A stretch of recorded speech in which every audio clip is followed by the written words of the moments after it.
Depending on the kind of document you're working with, you might not want to number the first few pages. I put together this sample 5-page document. I'm going to skip to page 5 here just to show you that there are 5 pages.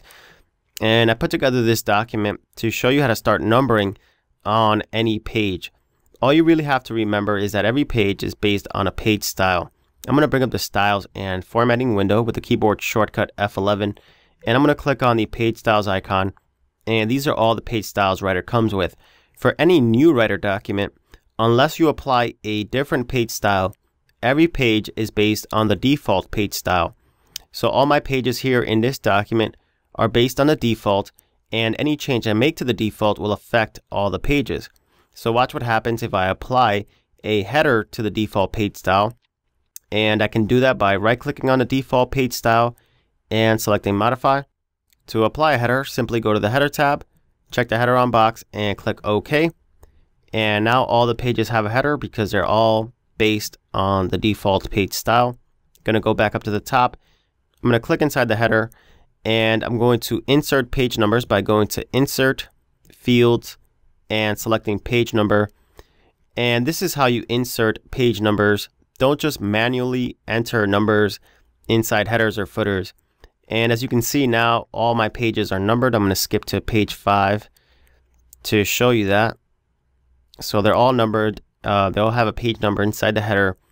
But say I wanted to start my numbering on page 3 instead of page 1. Well, all I'd have to do is apply a different page style, a page style without a header, to the first 2 pages.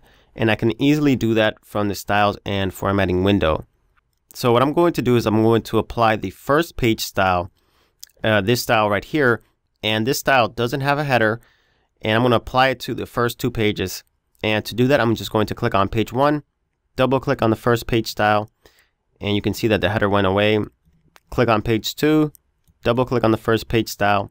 So now the first 2 pages don't have headers or page numbers, and the last 3 pages still have headers and page numbers because they're still based on the default page style. But the only problem is that the page numbering here starts at 3 because this is the 3rd page. But say I wanted the page numbering to start at 1. All I have to do is click on page 3 and then go to Format, select Paragraphs, and in the Text Flow tab under Breaks, I'm going to set the page number to 1. And click OK. And as you can see, that starts the numbering at 1, and it continues that way throughout the document. So now the first 2 pages don't have headers or page numbers, and the last 3 pages do have headers and page numbers, and the numbering starts at 1. And you can use this same process to start numbering on page 2, on page 3, on page 10, or on any page you like.